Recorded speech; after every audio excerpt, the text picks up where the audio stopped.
Hello and welcome to the fourth episode of the DRQ Talks podcast. Remember, this is brought to you by DRQ Talks in partnership with High People Foundation. And today in studio, we have someone very special. And why do I say special? It's because since our mission is to tell African entrepreneur stories, we have someone not originally from Uganda, but from an African country. But to give you a bit of background as well, Uganda is known as one of the most hospitable countries. And in our being hospitable, we also host a number of people from different countries who would say maybe refugees or people who are seeking asylum. And today in studio, we have one of those people who has been able to build a business in Uganda. And again, a background, recently, I was invited by Startup Africa to talk to a community of Sudanese entrepreneurs. And this is where I met this particular person, and they're building something very interesting. And allow me at this time to, allow Amina to introduce herself. Amina, please tell us a bit about yourself before the business, just a bit about yourself. Okay, thank you, Derek, for this opportunity. I'm very happy to be here, and I really thank also StarHub that give me also the chance to meet you and also to invite me here. My name is Amina Muhammad. I'm from Sudan, but I'm going to give it a surprise. I am by status, I'm Ugandan, the mother of my dad from here, but I've never been here when I'm young, or I've never even met my family, the Ugandan family. I just met them just soon, over 3 years or 4 years ago, I met them. But at first, when I'm growing, I have never met them. So I'm here in Uganda. I came because I want to study, but in the middle, the war has come. Okay, so again, how long have you been in the country? How long have you been in Uganda? Okay, I'm in Uganda since 2019. 2019. That is around 7 years-ish, yeah? Let us say 6 years. 6 years, okay. Yeah. So you said that in the middle of the way you came to study, but then the war started. Yes. Then what were you studying initially? What did you come to study? Okay, first of all, in my country, I'm graduate from Sudan, but in Sudan we don't study English, so I don't know English. One of the challenge that I having since long time that I don't talk English. I don't know how to talk English or like that. And nowadays, in the world, if you want to get a good job, you have to know English very well. So I remember in Sudan I used to work with some organizations. Then I had a project with UNICEF. Then I decided why not I go, and I improve my English and I study very well. I will get a better job. So I came to Uganda to study English. That is it. Had you moved with your father and your mother by that No, time? I came alone. Actually, as I told you, my dad, his mom from Uganda, so I already have aunt and uncle this side, but I've never met them in my life. So when I'm coming this side, I've looked for the way how to communicate with them. Actually, all the family, they have never met them, all my siblings, even my dad, long time, because he grew there from Sudan. I grew up from Sudan. So the first person to communicate with my Ugandan family when I came this side, and I'm very happy to meet them. Okay, so now you stay with the Ugandan family at the moment, yeah? Now I'm a mother of Ugandan kids. Nice. Good incorporation. So you came to study English so that you can get a job. Yes. Where do you then shift and say, you know what, let me start a business? When does this dream come into play? Okay. As I told you, I come to study English, and I go with my dream, to get an international job. You wanted to get this job in Sudan? Yes, in Sudan. I've never planned to stay in Uganda. Okay. But with the time that I realized Uganda is nice, people are so friendly, they are so good. I don't feel like I'm a strange person. I've never felt I'm not home. So besides that, I have a roots here or family. Or all Ugandan are so friendly. That is a good place for anyone to start anything. You get, because the first thing you have to feel peace where you stay. So that's what I felt. Then I realized I need to stay a bit.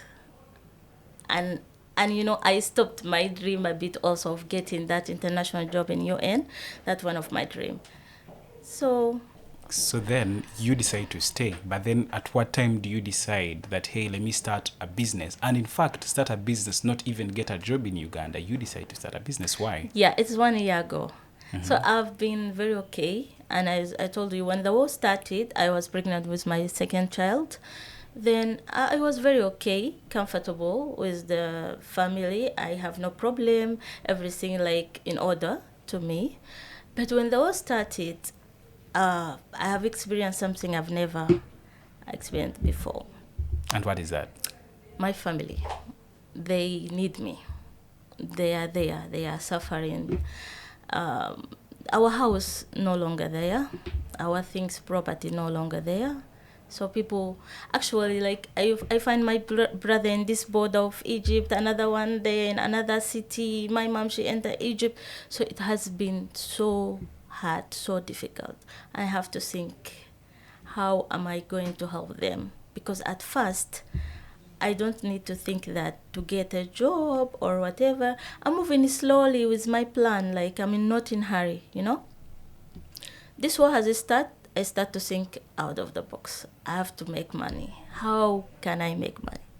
I remember I was in TikTok looking, which business now, I work what, I do what. In my culture, we cook perfume. We cook it. Like we cook for a house, like we have perfume for a house, we have perfume for a married woman, we have a perfume for a child.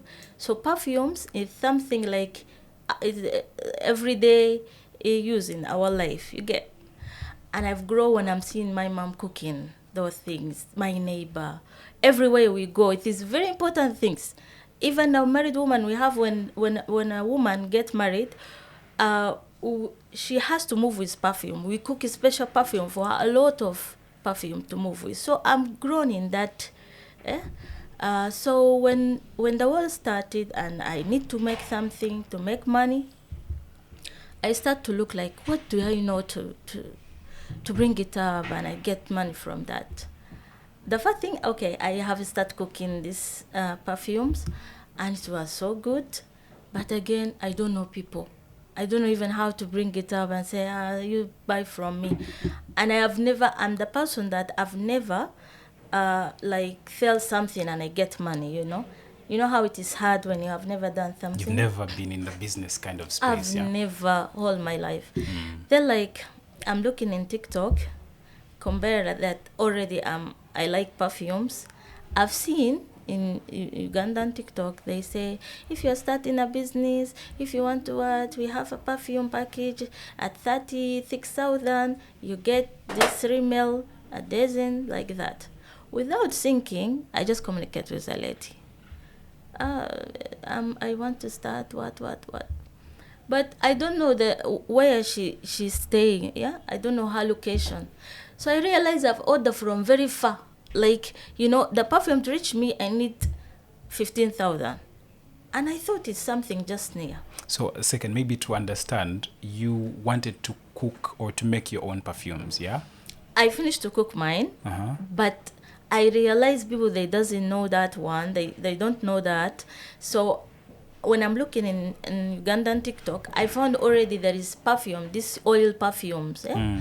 They say if you want to start a business, because perfume is perfume, it is about smelling nice. Yeah. So I say, let me try something related to Ugandan, which they can buy from me, you get. Because they don't know my perfume. Maybe this one is going to be a door. They will reach me, then I will show them what I have. Okay, yeah? Great. So I've ordered that one. It reached me, but a lot of money I spent. On transport and all that. Yeah, and it was very small. So maybe how much was that? Just to... That is 36,000. 36,000. Yeah, plus transport was 15,000. Then I have got my order. Then I sell it to who? That is another question. Yeah, I don't know. It has already become expensive. Yes. Okay. Then I sell it to who and at how much? You know that one, when you sell it at 5,000, you're going to get a profit of 20,000, like that, yeah? But I already spent a lot. And again, I need a market. I need people to buy. So I start with a friend. Like I call, my friend, how are you? You're fine. I have some nice perfume. can you try? It is all at 5,000. Then my friend like, okay, when we visit you, we're going to get. So I start with friends, neighbors, like that. That's how it started. So maybe just to ask again, you said that you didn't know who to sell to. Yes. I'm imagining that means that when you came into Uganda, you had not made like very many friends or been part of communities that you could have started with. Yeah, because me, I've studied, I told you I've studied English in some college in town. But the challenge was Corona time came. People, they go back to their country because most of people, they come to study English, they are not Ugandan. So they go. Now I remain alone here, you get? Only with the family, my family that I know, with the father of my kids, like that. But I don't have community that I'm with, you get? I spend a lot of time alone. Okay, it makes sense now. So again, for more context, we are still in the startup series where we are interviewing or having conversations with people who are just starting out in business or who haven't spent very many years in business. And after this series, we shall go into the funding series where we shall be hosting young people or entrepreneurs who are into the funding space, funding startups, funding entrepreneurs. And after that, that's when we shall pivot or move to businesses that are much bigger. And once again, this is brought to you by High People Foundation. Back to the story. So you get the perfume and you sell to your first customer. Do you make profits or it was a loss? But if it was a loss, what were the lessons at that particular moment? Yeah, and I make something like 5,000 only profit of it, and I was so happy. And for me, the value of that I'm selling, I'm a business, it was higher than the profit. Like now I'm a businesswoman, I have perfume, and if you look at the perfume, it's very small, something like you can laugh at me, but my feelings, I'm so happy, I'm so excited. You are validated, yeah, you felt very Yes, yes. Then I kept one of that the perfumes. I feel this is for me, because this is for my start. So I'm going to keep this for a memory, you get? So up to now that things is there. You still kept it. Interesting. Yes. So maybe a bit of more context to your story. When you get these perfumes from Ugandans, do you still again go back to that dream of having to cook your own perfumes? And do you feel like the quality of the perfumes that you got from the Ugandan space were the same quality as the ones you were cooking? Okay, they told you that perfume, the value of it is to smell good. Weather, but the perfume that we cook is a woody. That is woody. A different. For us, we cook woody perfumes. What's the meaning of woody perfumes? That is made with wood. You get, like we are using wood to make that smell. Actually, even I realize Ugandan has a tree of that wood perfume, and it's very cheap. Actually, people here they made fire with it. Oh. And you make perfumes out of it? And me, I use it for making perfume. Interesting. You get. Okay. So that is the difference between that perfume, that oily perfume, and this one. But again, when we cook the woody perfume, we use oil perfume to make it also. You get. So you other add ingredients. Oil perfumes. Oh, okay. Interesting. So these were more or less like ingredients to you? Yes. Okay. Ingredients, yes. So now you've sold. What happened next? What happened next? Do you build a name? Did you have a logo? Did you have a brand name? Did you register the business? What happened next? Okay. After I sold that perfumes, I have stayed a bit. Like, things is not easy. I'm so happy that I've sold the perfumes and there is a future of perfumes. It's okay. I will make money.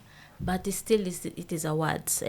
But I've started to think seriously that I need to make something. I'm still in the business, but I'm a person like mixing things too much. Like if I have oil and cream and whatever, I mix them together. I like that complex, bring something different. So I decided to start some course, like of cosmetics. Let me try also cosmetics because perfume and cosmetics, they are matching. Yeah. Let me try cosmetics. I went for some little course around Chanja. So I register, I pay the money immediately. I went there. I find people are there making lip gloss, making what? Women are really happy about them. They want to make their own. That's what makes me happy. And we're all women. So I was so happy there. I did the course. I'm so excited, but I realized not interesting. Why? Why wasn't it interesting? Because there you start making the difference that is not mixing. Me, I like mixing. For them, it is building a brand of cosmetics. Like you start from zero. From you mix it this and this and this, it will bring for you the cream. This and this, it will bring for you the shea butter, whatever you get. And that is not my field. Me, I like things which is branded, then I mix it, then I bring something different. Or you want something already done, then you mix it with something else. I like that one. I don't like to build a brand because I feel I'm not a pharmacist. I'm not someone who study these things. It's a bit tricky. If you're not focused, you will make a very big mistake. Okay, so you leave the course. So I finished that course, but it is just information like that. Then I went one day to an Indian shop. I found a promotion of cream. It is 2,000 each, and it's very big, and it is so nice. It's smelling good. I have some good money. I bought like too much. Then I add ingredients like olive oil, it's called what? There are some oils also. I add them. Then I mix them. It brings for me something, and there is a secret. I cannot say it because it's mine. It's a business secret. Yeah. It made something so good. My friend, I just ran crazy. Like, what are you mixing? No. And they bought from me. And it was expensive. Each I sell at 25,000. You get. So I earn a lot of money of it. Order comes to me, we need kg, a half of kg. But I still am not happy. Like, it's not what something make me happy, you get. After that, I've talked to my man, like, I need your help now. I need to be serious and start something serious that can help us. Because I believe that always when you're doing something, you don't do it only for yourself. You think about yourself, you think about your family, whether you're the small family or your big family, like that.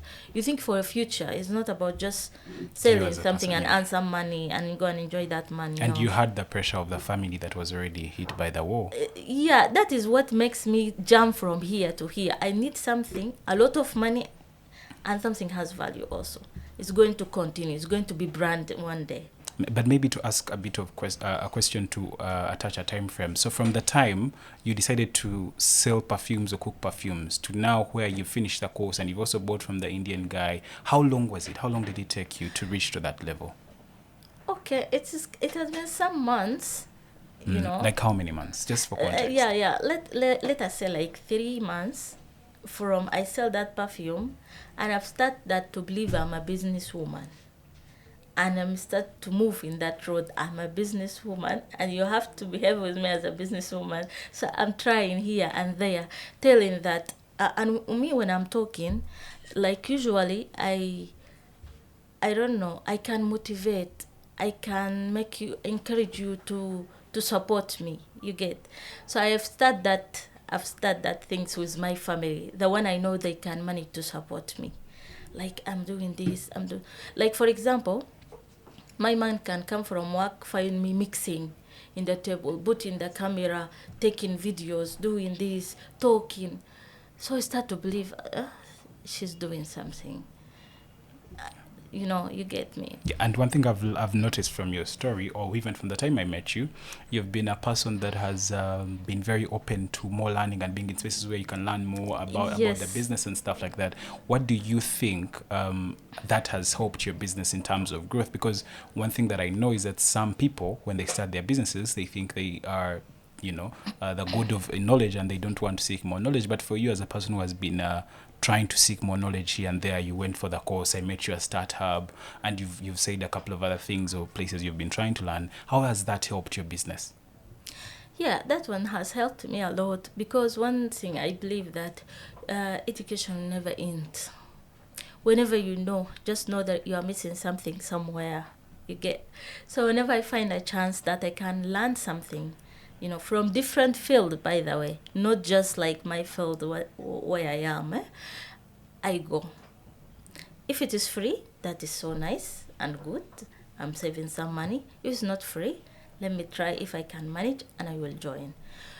And I realize that helped me to have network. Like, I'm going to come to this later about my customer, and because it connects to this point, I will come later and I talk to you about it, how that helped me with my build your customers. Okay, Yes. being in those different spaces. Yeah. But then again, going back to the family, your motivation was to help your family. You've been in the business, let us say the first couple of months when you were in the business. I'm assuming they were already calling you and saying, hey, we Yes. need this. So my worry wasn't that eating into the profit of the business or things that you were supposed to reinvest in the business you were sending to the family? Didn't it affect the business? No, because me, when the war started, my behavior has changed immediately. Like, I used to have money for myself. Like, I do this if I want to go and, sit in some good restaurant, invite myself, enjoy what. I've stopped that one. There is some money I have to buy things for myself. What I stopped that one. I cut those things. Yeah, you get. My focus was this one need money because I'm saving someone's life. So I cannot compare that one with my enjoyment, with my with parties, those things you get. So there is some money that in the family, I've kept it for this emergency until I stand very well, or you get for myself. Okay, so you didn't put the entire pressure on the business. There was already some. Because I'm just a start and I don't have even that money. So Okay. if I start pressure myself, I'm just like, it is a dream still. Yeah, because one thing I know is that some people do start businesses, and the moment they start the business, they put a lot of pressure on it, and they're extracting a lot of money from the business. So it will affect the business and it will kill all the idea, because I'm going to use all the money and I will sit down again thinking like I need money to start. So for me, no. Okay, great. So talking about challenges and maybe the customers and stuff like that. So at the start you said that you didn't know who to sell to. Yeah. Now you've sold to a bit of friends, and of course perfumes, it's not something you're going to buy daily like bread or food. It is something that you sell once, like a person will buy like once in a month. So how do you build your network? How do you build your customer base? Having not known people, not knowing the language very well, not knowing the culture very well, how did you do that? Okay. Also, one thing of me, I'm just like, I'm too friendly. And whenever, where I used to stay, my landlady, she used to tell me, you are the landlady, not me. Like, people knows me too much.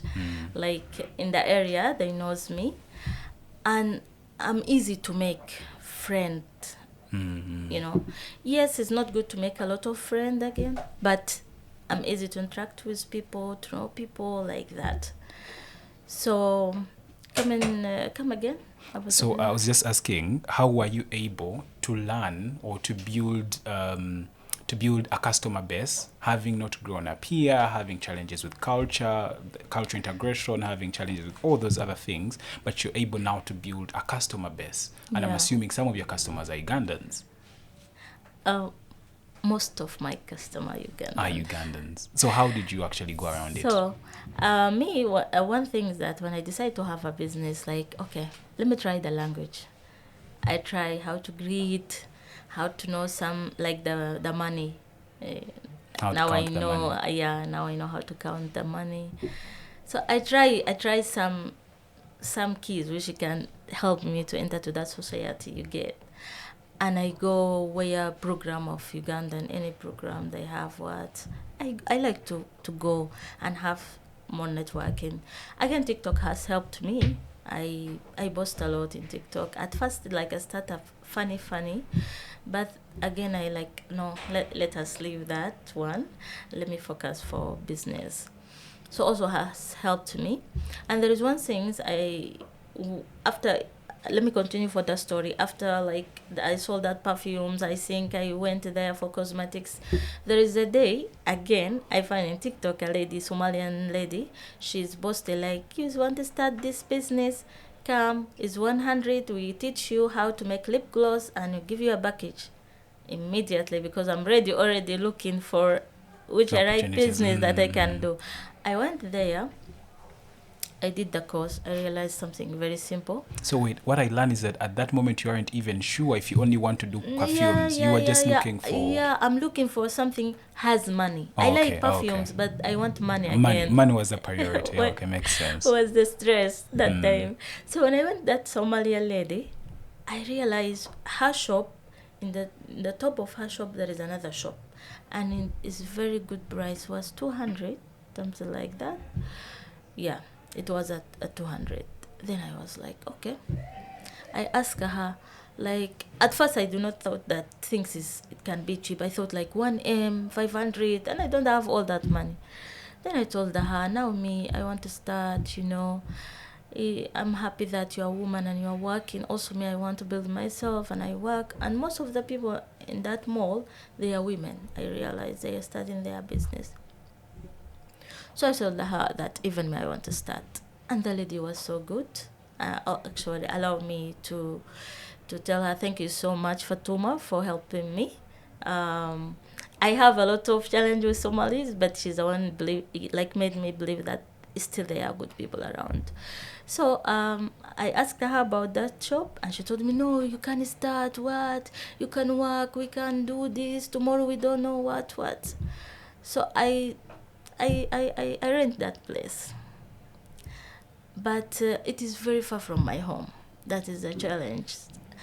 And the lesson I've learned from, you have first to study before you go to something or to pay money for something. Because transport become higher. I need 600 each month. So am I earning how much to get? Makes it end up expensive. Closing that place. I've closed it and I worked online. And I start to go with, bazaar. Any bazaar, you find me there.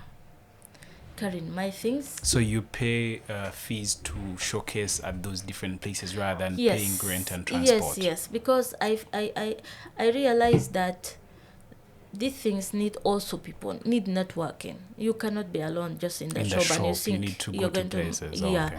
So I say, now enough of sleep, let me move. I start to go those shows, here and there. I met people. If they don't buy, they take my business card. They like the perfume. They start communicate with me, calling me. That's how it's that. Nice. So, and how long have you been from the time you closed the shop in town and to now where the business is? How long has that been? And has it changed the income of the business in terms of the money that you make? 7 months. Let us say, because it was the end of the year, last year. Okay. But up to now, like 7 months, or let us say 10 months, up to today. Up to today, 10 months. 10 months. And how has that affected the finances? Okay, at first, of course, I collect a lot of things because at first I bought brand of cosmetics branding. Not I'm the one making them. I bought because... I decided, let me do cosmetics because people, they told me cosmetics has a lot of money. You have to bring that brand. But the time I brought those brand, I realized whole Uganda go and brought the same brand. So the money I bought the brand, even they cannot give it to me. You get. So I remember there is something I bought it at 6,000 each, but others they are selling it at 40,000. 40,000. Interesting. Not because anything, just most of people, they decide to do cosmetics. And I was like, no, I'm no longer interested. That is a lot of flaws. So I say, let me focus with perfume. I get a big box. I bought everything of cosmetics in that box and I put it in my room. So that business was closed? That one is up to here, it's okay.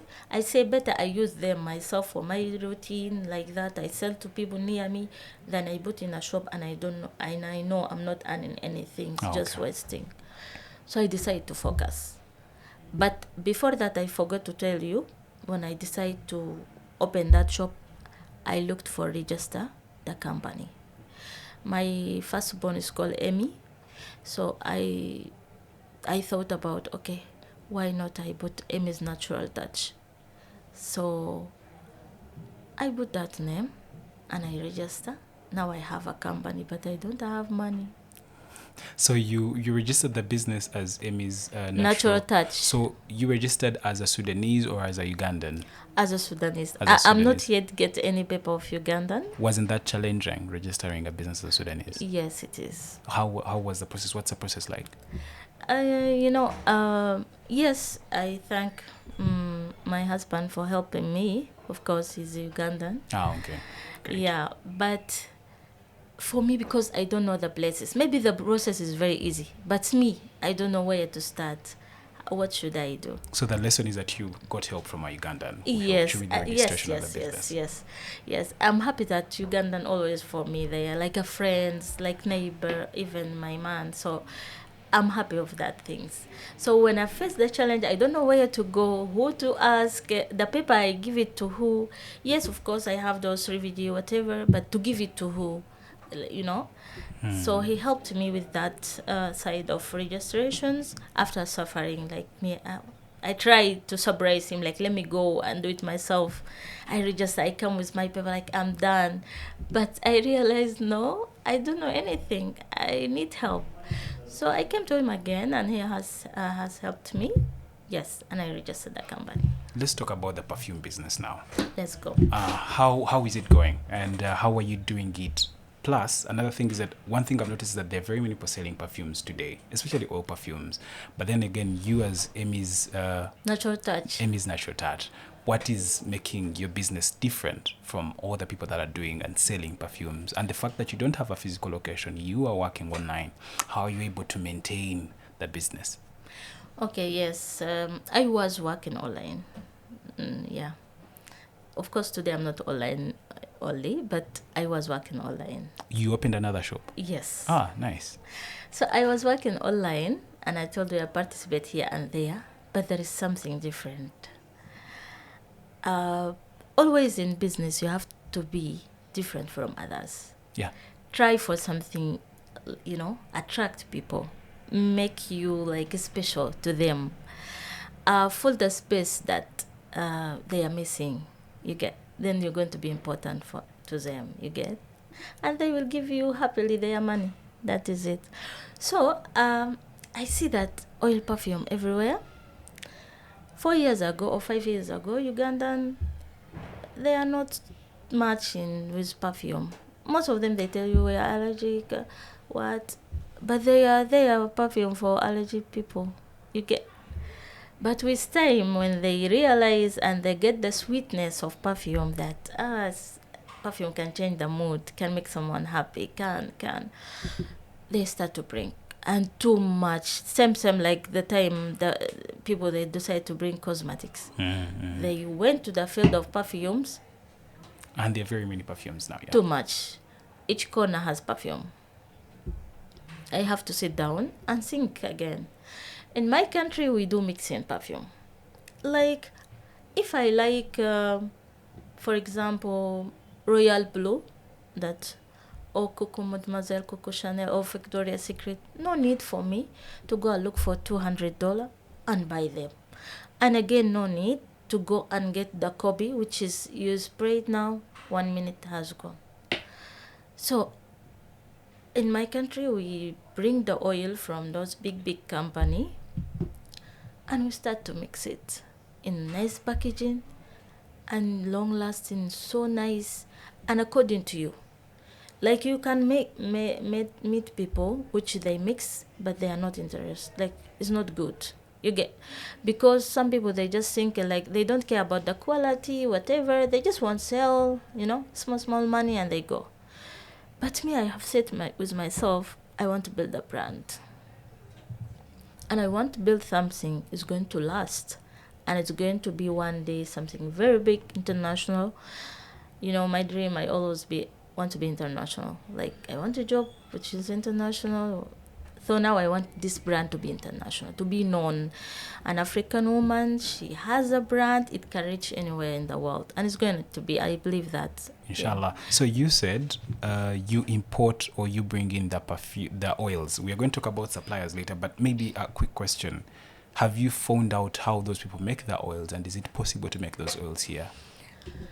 Yeah, for now, I've not looked for that because it's very hard and it need big companies to work on it, of course, with government help like that. So I'm not going to that. What I've looked for, to just bring that oil or to buy it somewhere and to make sure it's a good quality. And because I know how to mix already. So I'm going to mix for people. Great. So I've tried with 2 kg of oil of different scent. I bought them. I start to mix. People start to ask me, what are you using? What is that? I want it. And I realized, like my friend, if I bought a scarf like this, I like, if I left it up to tomorrow, after tomorrow, it's still the smell is there. the same smell. Unless you wash. And I realized some customer, they say, even after we washed, it's still there. What have you mixed? You get. So I say, oh, that is so interesting and nice. Let me continue. I start, whenever I get small money, for me, as I told you, my money, not for, because here the business, I want it to grow itself. Whenever business bring money, I keep it for it. I don't touch it. Because even if I send it to my family, it will not help for now. So I start, any money I find, I go and buy small oil, some packages. Let me brand it. Let me do this. So I start just... To you reinvest the money. Yeah, always. I You invest the money. in that brand. And I realize it's very interesting and it's very nice and customers are coming. So the business is not pressured. The investment of the business is separate from your personal life. Yes. Okay, great. Talking about suppliers, you said that you import these things from... Where do you import them from? From India, France, and Dubai. And then mix them locally. And I mix them here. That means you are doing some sort of value addition and implying that you have to increase the price because of the value addition. Yes, but not much because also customers, yes, there are people there, they can buy even if 100 shilling, they're going to buy. But again, I've looked at those students. I put myself in their shoes, like some they want, but they don't have that amount. So I've tried to earn little, but to have people.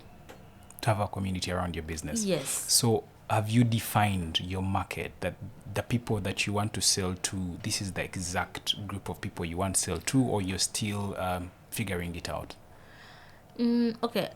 For the beginning, I said that, as I told you, that I want something to be for everyone. Whatever is your nationality is, it's my perfume for you. Have you created different products for different market segments? Yes, of course. Like, perfume, as you see, those international brands, is for everyone. You can use Royal Pillow. There are someone in Congo can use, one in US can use. You get. But again, I've created something special, like, as I told you, for those allergic people. They say they don't want perfume because they are allergic. But again, I have something for them, and it is not going to affect them. And another thing, in my country, we make perfume for a baby, a born baby, just, it can be 1 day his age. But still we have perfume for that baby. So I use that knowledge to make perfume for kids. Okay, so you can say that a part of what contributes to your business success is the fact that you're from Sudan and you already have the knowledge from Sudan. So you are just incorporating that knowledge and localizing it to the Ugandan context. Yes. Okay, great. So again, talking about the suppliers, what are the challenges you're facing with the suppliers? I think many Ugandans who have businesses and are always importing things, they're always complaining either about suppliers or the taxman, URA, and things like that. What has been your experience? Okay, for me, my problem, and still I have it, I'm not yet solved it, about suppliers, they are very expensive. The suppliers are expensive. They are very expensive. Like, when you think about it, you say, how am I going to earn now? And that is not the price. That is not the price supposed to be. But for the sake of my dream, I'm still continue. Like, okay, let me earn that little. It's okay, but I'm not going to stop. like I don't want to stop, because now I have the community, I have my customer, I have people, they want me and they need me, and there is a space there I'm filling, there is value I'm giving, so I cannot stop. So things are expensive, but I'm trying, but I'm still looking for a good price, but qualities matter. It's very important to have good quality also. So they are cheap things, but no, qualities matter until I find what I want. Okay, so as we come close to the end, once again, I just want to remind you, the viewer, that this podcast is brought to you by DRQ Talks in partnership with High People Foundation, and talk a bit about High People Foundation. They're doing a lot of great work around fintechs and around telemedicine. And actually talk about telemedicine, you should check out My Doctor, one of the companies or spaces that are revolutionizing the whole telemedicine space. And also check out the different programs that they're having at High People Foundation.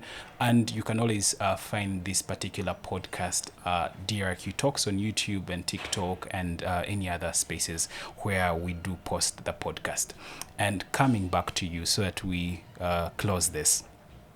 Down the road, you have done this business and you've pushed this far. Do you think that it was a better decision compared to getting a job or getting employment? Because that was the initial option. You shifted to doing business. Was it a better decision? Yes, of course. Yeah, I found it like it's more better.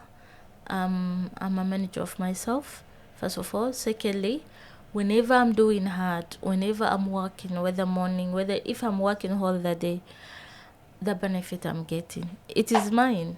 It's not for anyone else. You get, and I'm working for something. Is one day is going to change my life also. You get, but again, even if I'm working as an employee, any company, any organization, a job is a job. So nothing's going to change whether I'm working hard. Yes, maybe I can be getting certificate the best of the year or whatever, but there is nothing I'm earning. One day they can say, okay, thank you so much for your whatever, we decide this and that. But with your business will never let you down. Okay. So talking about the business changing your life, how do you see the future looking like for your business, or maybe other business people in the country? Do you think the future looks good, or maybe there are a couple of challenges that you think should be worked on for businesses to thrive in the country and maybe in Africa, if you would want to expand the scope? Yeah, for me, I think that about my business, like, you have to repeat. Okay, we shall cut that out. I'm sorry. So the question is, having experienced what you've experienced, do you think there are a couple of things, The future. a couple of things that could be changed or worked on, and how does the future really look like for businesses in Uganda, in Africa, or any other space that you've been in? Okay, for me, Uganda is the best about business, because like you will find the process of having business, whatever, like it's okay, it's easy, it's not hard. You get, since you're going to give people value, it's there for you. Everything, government will help, the community will help, like that. And about my business, I've seen a very great future for my business. I've seen myself, like, after, let us say, 3 years from now, I'm somewhere far. Like, I want my brand after 3 years to be in all African countries, East Africa here. After 3 years? After 3 years. Like, why I give it 3 years? Because I like to give things time. If this year I'm here, next year I'm decide to have branch in Kenya, like that. I want things to move smoothly and slowly. So after 3 years, I want all East Africa, I be having branch of Ms. Natural Touch, and I believe it's going to be there. Why? Because me, whenever customers come to me like, is your brand is good, is this things is nice, I say, okay, you take, we're going to see you again, I promise you're going to come back, and he come back or she come back. So I believe that I'm going to be far. Last question, so that we close. I would want to pick your biggest lessons or your biggest recommendations to people who want to start businesses or people who want to run business in Uganda. Why? It's because of recent, one of the common things that I've been hearing people talking about. I'll put it in Luganda so that I can translate it later. People usually say business enegezam, and what that means is that the business wants to take their life. It means that the business is competing against the owner. So, but for you've had a good story. Yes, there've been a couple of challenges. What are the lessons that you'd share with these people, or maybe a bit of advice as someone who has pushed that they can take from you and maybe help them in their own endeavors or businesses? Okay, for everyone that we have to always work or try to have business which is matched with our dream, which is matched with our interest. You cannot be in the field that you're not interested in. Of course, it's not going to give you anything. You're going to earn nothing. But I always say that love can build everything. So for me, I love what I'm doing. So everyone should, or she or he, to love what you are doing, so you're going to get a lot, because with love you find yourself you are giving also, then when you give, it will react and give you also, and give it back, you yeah. get. So just like that, my advice: do something you love, believe in yourself very well, and do something that if you leave it or you close it for a year, it's not going to be effect, you get. And 2 lessons I picked from Amina's story: seek knowledge, build a community, but most importantly, never fear to change the business model. If the cosmetics are not working, shift to the perfumes and things like that. Thank you so much for coming through, Amina. You're welcome. But can I say something for my people? Please. Anyone interested to test or try my brand, please don't fail to communicate me at 07-4477038. My location at Kabalegala Market B15. I will be very happy to serve you, and I will be very happy to try my brand and to transfer to others and to tell about your experience. Thank you so much. Great. And to close it off, remember we post once a month, and you can find this particular podcast on our YouTube channel, our TikTok, and all the other podcast platforms that you prefer streaming at. And remember, it is proudly sponsored by High People Foundation. Don't forget to check out High People Foundation. There are very many opportunities for you as an entrepreneur or anyone who wants to build something. And remember, we are still doing the startup series. After the startup series, we shall have the funding series, and later we shall be having bigger conversations with your favorite entrepreneurs. I've been Derek Mugabe, and your humble host for DRQ Talks. Thank you.